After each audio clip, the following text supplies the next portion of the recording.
Oh, welcome to Where the Scary Things Are. I am so excited to have our guest on tonight. You know him from so many different films, Bill Oberst Jr. How are you doing tonight, sir?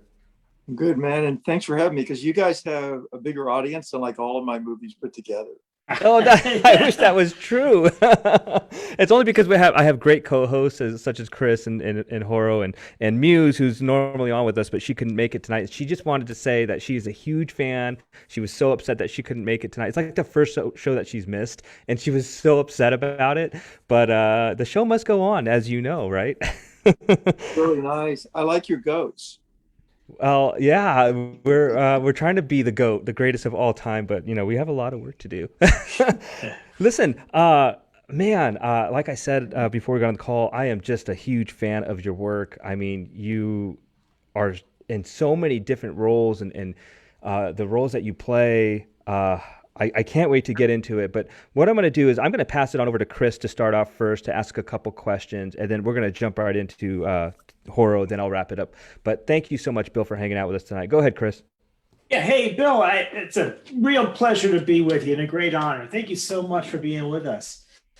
Um, I saw maybe a year ago Ditch Day Massacre, and today, or yeah, 2 days ago, I watched Painkiller, and I love Painkiller. I love the fact that the death count was in the several hundred. And when I was watching this film, I'm thinking this is the death wish of the 21st century. Back in the early 70s, the inner cities, the crime starting to get out of control. And 35, 40 years later, there is also stuff getting out of control. We could go on and on about the pharmaceutical companies, but certainly the opioid crisis, which mysteriously just disappears. Although my friends in the local police said it hasn't disappeared. If anything, it got worse. I don't know if the goal was to make a death wish of the 21st century, but certainly this movie, the protagonist, Bill Johnson, is something wrong with me that I liked him and I was cheering for him? Does that make me a bad person or what? How do you see Bill Johnson? Well, this is his second killing spree, so you're like in a double killer because in Stress to Kill, which was really a prequel to this, although you don't have to have seen it, but it's the same characters.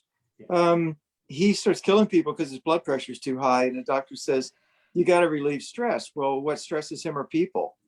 Yeah. So anybody who's irritating him, he just kills. In fact, he has his wife killed, his daughter's mother. Well, he makes a deal with his best friend that they're each going to kill each other's annoying wives. Oh, And so that's they a do. So Hitchcock. this is his second killing spree. I don't know how many years he was clean before he started on it again. So if you know that, it makes it even more problematic that you're cheering for him. Yeah. I'm kind of a weird person, and it doesn't surprise me that I'm cheering for him. I can't wait to see him in his third movie, which is hinted at. But that this was a terrific movie. It got into a subject that should still be in the headlines, but isn't. And maybe the timing of this movie is fortuitous because the opioid thing is going to kill a lot more people than terrorists are. It's going to kill a lot more people than COVID is. It's going to kill a lot more people than drunk driving.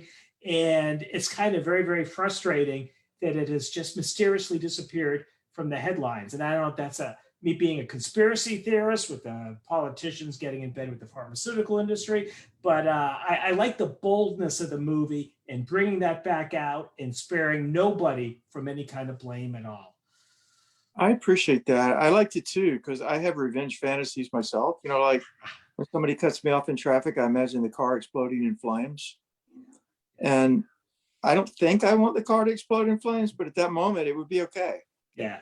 So, like the fact that we can cheer for somebody who's just like killing people who are only peripherally involved. Really, I mean, Yeah. hell, it's terrorism, right? Yeah. I mean, he's killing pharmaceutical company people who never knew his daughter. Right. He's after a doctor who never met his daughter. Right. He just picks representative people for the thing he's pissed about. We shouldn't be cheering for him, but I was too.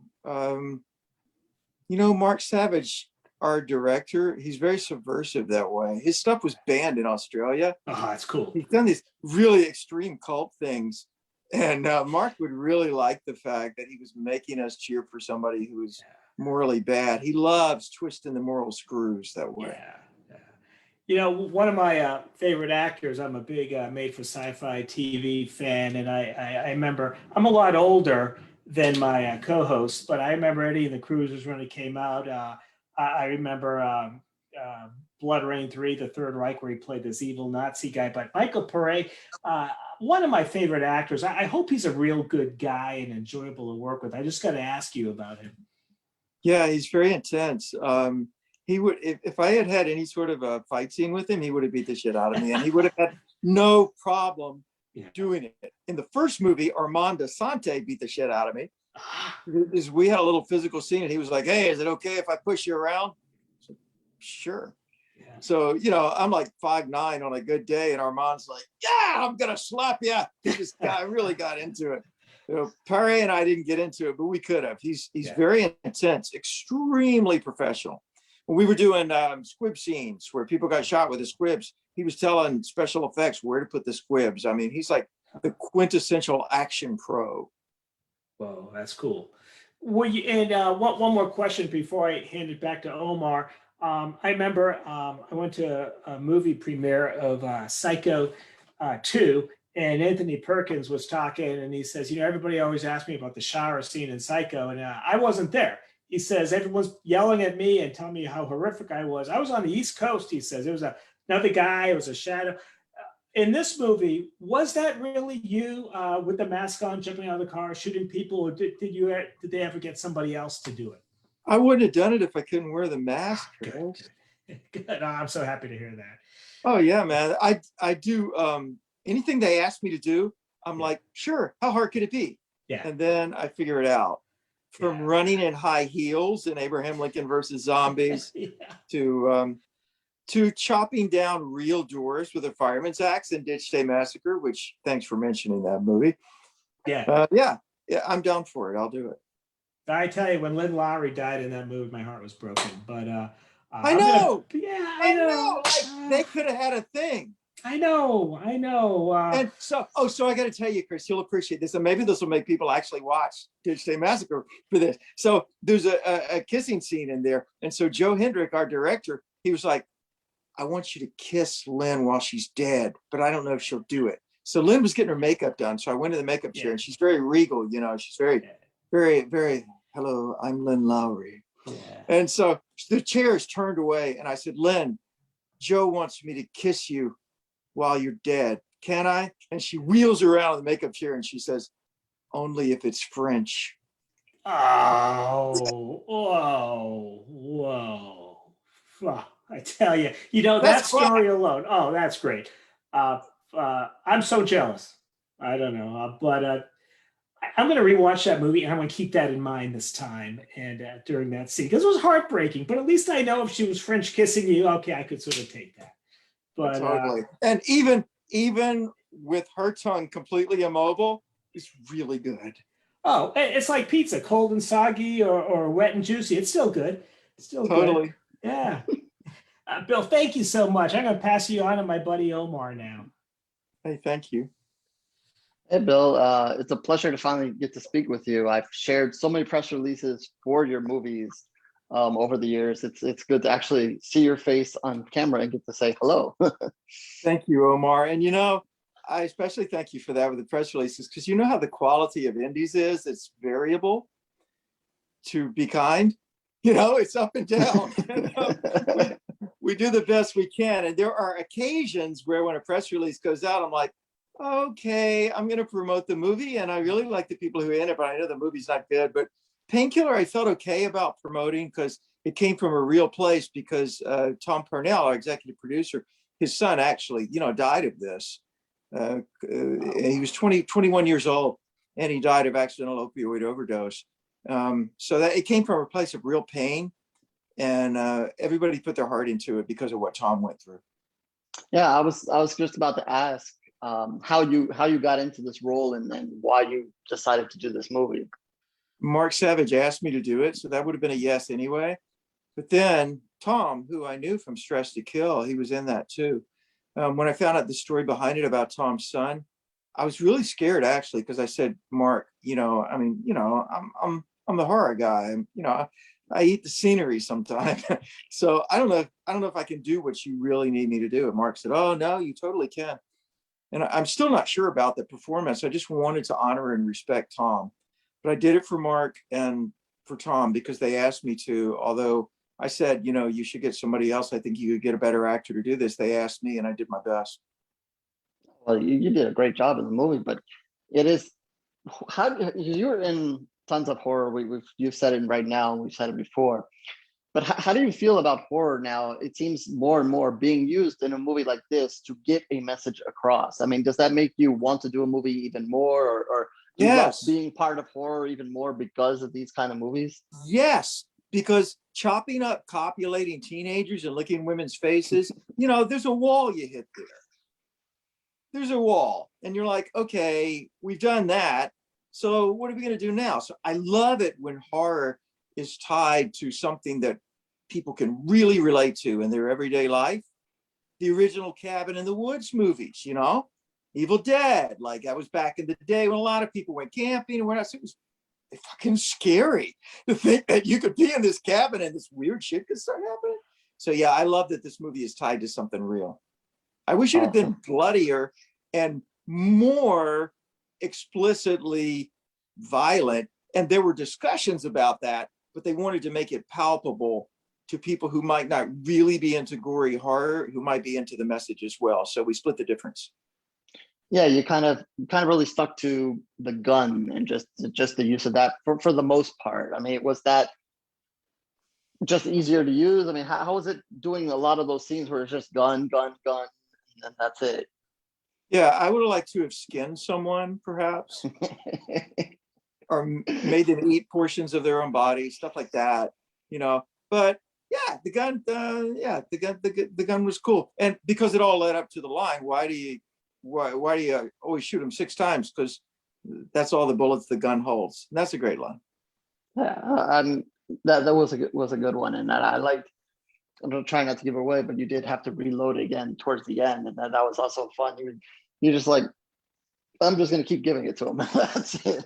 Oh, there was a scene at the end where I got to stick a guy's head under the water repeatedly through a GoPro. He's got a GoPro attached. He was really struggling. We were really on the edge of him saying, this is too much. But he was a real pro and he was going for it. But that scene was pretty realistic. So I hate to say that was fun, but it was. Do you like still getting physical in all these roles? Absolutely. Like if I can't do something, I'm really into body horror because I think the body is a horror.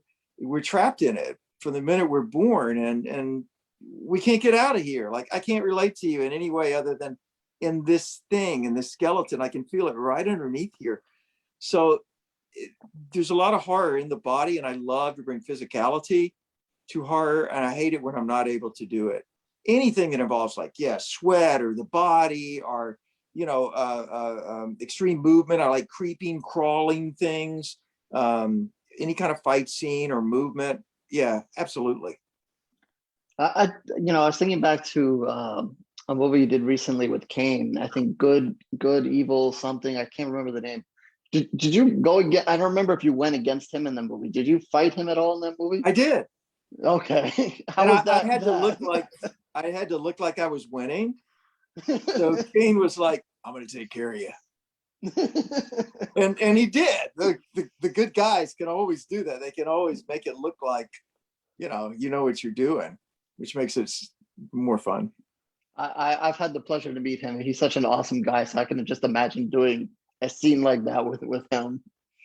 Completely straight face. Like he never, So after one of the takes, he was like, oh, fuck. They were like, what? He said, I think Bill fucked up my arm. I was like, I did not. Yeah, that's Kane. He was like, I'm messing with you. Awesome. I have to ask, I was looking at IMDb before this. I have to ask, I noticed, you've obviously done a ton of movies, but you haven't done a lot of writing or directing. Is that on purpose, or that you're saving for a later time, or? Well, I don't know if I could do it.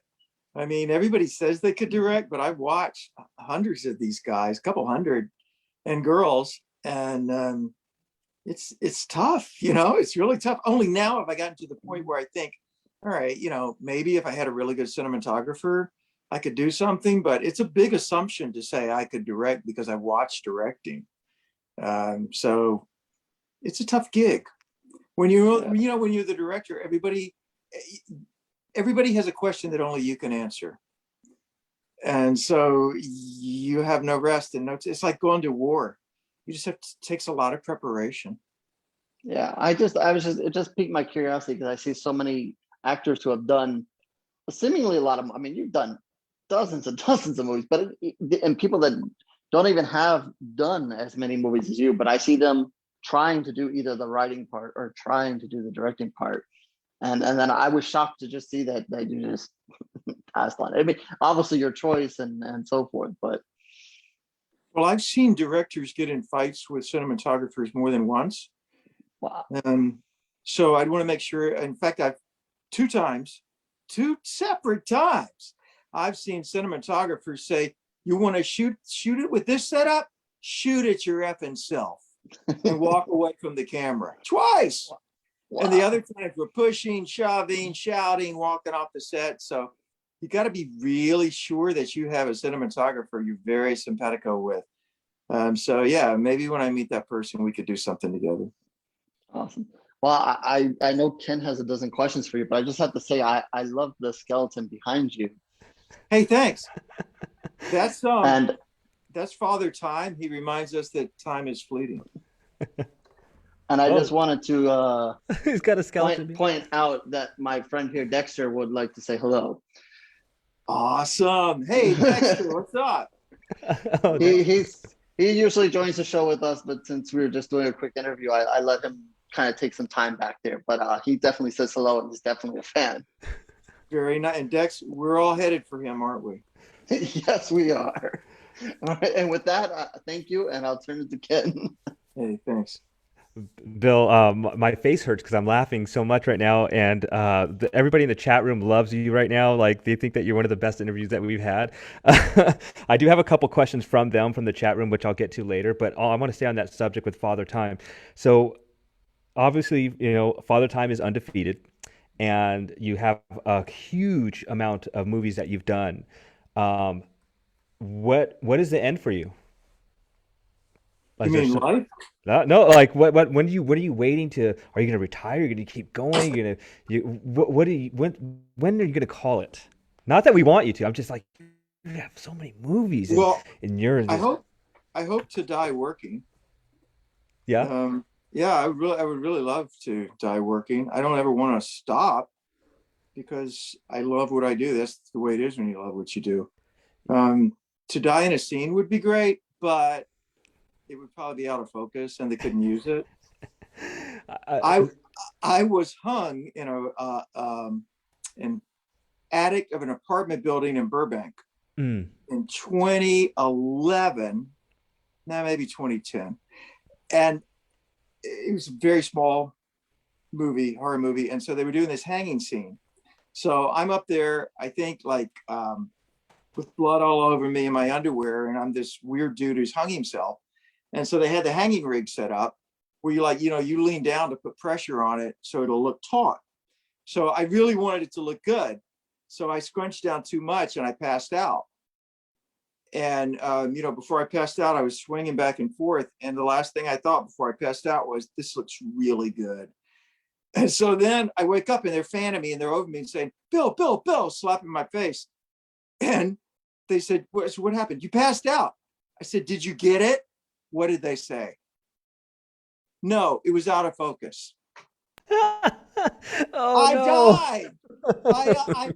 I came close to dying and you didn't get it. So Oh chances are, no. if I do die on set, there'll be a boom in the shot. Well, listen, we don't want that. I had like a kind of a follow up to it because the reason why I asked that is your physical condition, man. You are ripped, dude. You like talk about your diet and your work ethic because man, you are in tremendous shape. And that the reason why I asked, because you do all these physical roles. I mean, even with Painkiller, and you're as Chris mentioned, you're running around, you're doing the stunts and stuff like that. Like, talk about your regiment there, because it's amazing. Kale, water, broccoli, spinach, fish, maybe a little grilled chicken, a lot of whey protein. Really. Um, Nazi for sleep. Nazi for sleep. Hmm. Hmm. Love my sleep. Yeah. And then, the usual things that old guys do, like, oh, fuck, I really need to do 100 push-ups. And if I don't do it at my age, I'm going to start losing it tomorrow. So you get your ass on the floor, you do the push-ups, and then you can have coffee. But So not too you much. do 100 push-ups a day? That's in the morning. I do more later on. Anytime I think the word push-up, I say, okay, drop and do 33. You can do 33. You can do 33. And then usually I'll go, okay, just do 40. I don't want to do 40. Shit. Okay, I'll do 40. Like, I force myself to do these things because as an actor, you go long periods where you're not working. Hmm. And then if you get a scene like, where they want you to do something that's very physical, you don't have time to like whip yourself into shape. You have to just be ready. And I feel good when I'm in good shape too. So No, I'm just on this new diet and everything. I'm trying to lose weight too, and um, I've been blessed to be pretty thin. But I totally get it. I used to do 100 a day too, just try to get them in there, at least knock it off. But the reason why I asked is in Painkiller, it is a physical role, and you're out there kicking ass. So in Painkiller, was there any? Did you get hurt at all? Did you have any scenes that maybe didn't go right, or anything you want to talk about on set that we just didn't see during the movie that you really liked a lot behind the there was scenes? a fight scene with an intruder, Hmm. and I think I messed up during. I always miss cues. This scar and this scar, probably this one, are all from missing cues. Uh-huh. And I think I missed a cue in that fight. I think I remember like having a twisted something or other, but I don't remember it well enough to be specific. So it must not have been too bad, huh? Uh, Wow. I got a bum leg from stunt jump in Abraham Lincoln versus Zombies, where we're losing the light. We don't have a stunt pad. Bill, can you just do it? Like, yes, okay, I'll just crunch. Oh no. Oh, yeah, that's the business. That's and all an actor has is their body. Yeah. And my face is beat to hell. When I was 17, my face looked like this. So yeah, my body's got some scars and marks too, but it's all in the service of doing something I love. It's okay. Well, we were blessed to a few. I think last year sometime we spoke to Chad Farron, who directed The Chair, and I know you had Love Chad. we absolutely loved that movie. I mean, Roddy Piper, his sinister character in there, and you were the warden, and I mean, your character was bananas as well. But you got to work with all these great people, from the Rob Zombie film, Three from Hell, and I think Jamie Lee Curtis with the Final Girls, I think it was, and I mean, you've had all these great experiences. Is there anybody that you just really had a great time working with, and then anybody that you want to work with in the future? The bigger they are, the nicer they are. I'll tell you that. Really? Yeah, I pushed Jim Carrey down onto the dolly tracks, and the whole set went, oh, and it was like, oops, you're headed home. And Jim got up and he said, it was my fault. And he winked at me. I was like, yes. Adrienne Barbeau. He said, oh, I was putting the barbed wire around her neck. And I was like, she said, is this okay? She said, no, I want it tighter. So everybody who is of any stature who I've worked with is like Hugh Jackman. We're doing a turnaround and he's not even in the shot. It's just my side of the conversation. They say, Hugh, you can go back to your trailer. He says, no, I'll stay here and I'll feed Bill lines. And I was like, you're Hugh Jackman. You don't have to do this. And he said, would you do it for me? I said, yeah. He said, okay, then we'll do the scene. I'm just continually impressed by the people who are bitches are the people who are not of any stature. Hmm. The meanest people you'll ever meet are the people who want to be something they're not. Hmm. They're really mean. But the people who already are, they can afford to be nice, and usually they are. The people I'd like to work with, again, all of the above mentioned, and Jamie Lee Curtis. I really want to be directed by her again. We did Scream Queens, and I just loved the way she directed, worked. I loved everything about it, and I would love to have her behind the lens for something that I was doing again. I'm sorry, I called it Scream Queens. I'm sorry, I called it Final Girls, but it was Scream Queens. My fault. So I got a couple questions just for two people from the chat room here. Luna Redcoat, who's a really good supporter of our show, she's asking, what movie made you go down the horror path? A movie called Dismal, like 2007 or something like that. Hmm. I had been doing stage for 14 years. First 14 years of my life was touring and stage. I did a lot of historical characters. I did Mark Twain, JFK, Jesus of Nazareth. I like to do historical people in their own words. And then by mistake, I ended up playing General Sherman on this docudrama for the History Channel. Complete fluke. I just applied on a whim. I'd never done a film. I didn't even know not to look at the camera. So I did that. Anyway, so right after that, I started getting horror roles because I guess Sherman looked like a badass, and my face is my face. And so I played this park ranger cannibal in a movie called Dismal. And that's the first time that I ever realized that if the actor in the scene with you, when you're creeping them out, is making too much noise, if they're like, and there's not going to be ADR, I have to shut them up so I can do my lines. And I realized that if I just go, shh, shh, shh, shh, what now? What? That they would be quiet. So I learned a lot of stuff doing that. And it's the first time I ever licked a girl's face. Listen, oh, I'm dying here, man. My face is hurting. You're making me laugh. Lick up, lick right along the jawline, pull the hair out of the way, and get a clean, straight up, so you don't mess up her makeup. That could be repaired.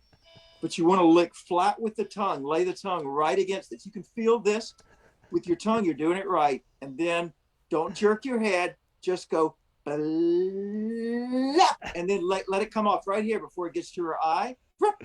And you'll get a perfect lick every time. We're getting makeout notes from Bill Oberst on where the scary things are. She will scream like a mother too. I'm wild. I got one more question from the chat room here. John Grant, all the way from the UK across the water, he's asking you, out of the big three of the horror franchises being Halloween, Friday the 13th, and Nightmare on Elm Street, which one do you prefer? Nightmare, because it comes from a real place. It was based on a real story of a Korean vet who came back and told his parents, don't let me go to sleep, I'll die. And he went to sleep and did. So the fact that it comes from real life and the fact that it happens in a dream world, I really was into all of that. It scared the shit out of me. Wow, I didn't know that. I don't know if you guys knew that, Chris and Horo, but that I didn't know it came from. So we're not only learning how to make out with chicks, but we're also learning about where horror movies come from. And with Bill, I'm gonna wrap. Only certain types of chicks. Chris will take what he can get. Listen, I'm gonna give you the opportunity to just talk about Painkiller. I think it was released today, right? I think it was released today. Painkiller. Where we can find it, and what are you working on? What's in the pipeline for you? The movie's out from Cinedigm, and it's on demand, digital DVD. I know it's on Apple TV. So yeah, check it out and enjoy it. The next things that I'm doing, I signed to play Hitler in Romania in a straight World War II drama called The Message. And I'm looking forward to that, but that probably won't be till next spring. I'm working on getting my Amazon products up for sale. This is the Bill Oberst Jr. severed ear. It's actually like my ear. Wow. The blade severed ear. And some other products that I'm putting up on Amazon. And I'm going to try to get that done before I go to Mexico to shoot a movie called Dead Iris. So I did this movie called Dis with the director Adrian Corona. It's very extreme. It's very brutal. It's offensive. And it's his personal vision of hell. So Adrian's very into Mexican mythology. So the next film is about the Aztec sweat lodge culture. and the belief that in the sweat lodge you could contact people who were dead. It could be a portal. And so it's called Dead Iris. And I'm this American expat, totally Klaus Kinski, wild, who's gone down to Mexico, and he's totally into sweat lodge culture. And he's a shaman. And this guy and a girl come and they want to contact the girl's sister who's died. So he says, I can do that. And we go into the sweat lodge and he contacts the dead girl, but it's not good. Bill, I got to reach back out to your contact here because we got to get that on this show. I want to see that movie. We got to get you back on the show, man. Listen, I truly appreciate you on the show. Definitely one of my favorite interviews. I'm sure the other guys can vouch for that. The chat room all is just over the moon. Thank you so much for hanging out with us on Where the Scary Things Are tonight. Till next time, just keep it scary. We love watching you, man. Keep doing your thing. Thank you, man. And I want to thank you and the people who are watching for supporting indie horror. Yep. No, it's not all great, but our heart's in it. And so thank you for supporting us. All right, Bill, have yourself a good night. Thank you so much. Keep it scary. You too. Thank you, man. Bye-bye.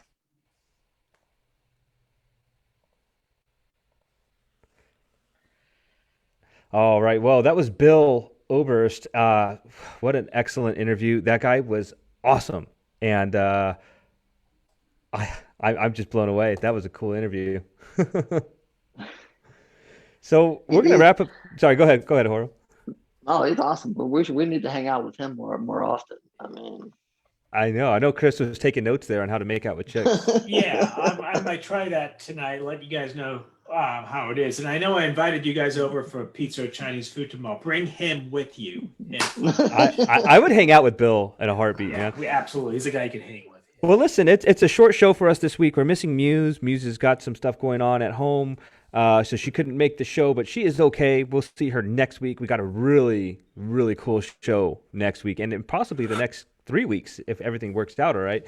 But yeah, we are very grateful for everybody. We had a really good month as far as listens go. Please follow us on Twitter, follow us on Facebook, on Instagram, follow our individual accounts. We love you guys. We want to hear from you, and we want to support all indie film, as Bill mentioned before. So in closing, Chris, you got anything for us?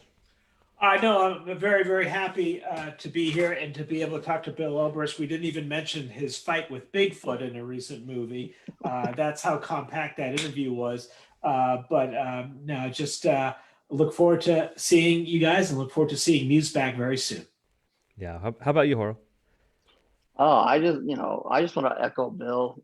Support indie horror. He's in, like I said, it's no joke. He's literally in so many movies that I've put out press releases over the years. It's ridiculous. I'm very thankful to finally get to talk with him, and he's such a supporter of it. And like he says, not all of it is good. Not everybody's gonna like it, but sometimes you find gems. Certain people find different things they like. We're not here to say everybody has to like every movie that we're talking about. We try to bring you as many as we can to share with you guys, and sometimes you guys are gonna like it, sometimes you're not, but that's just the way it is. Like I said, it all comes down to love horror, love the horror community. We can agree to disagree on the movies, but as long as we stay together at the end, that's all that matters, and spread the horror.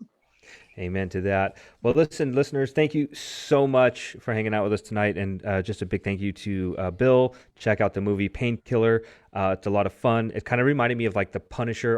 And Chris, you had a good comparison as far as Death Wish goes. I didn't even think about that. That's an excellent comparison. But yes, an awesome movie. And Bill is just the man. I've just blown away that he came on the show. Anyway, till next week, my friends, keep it scary.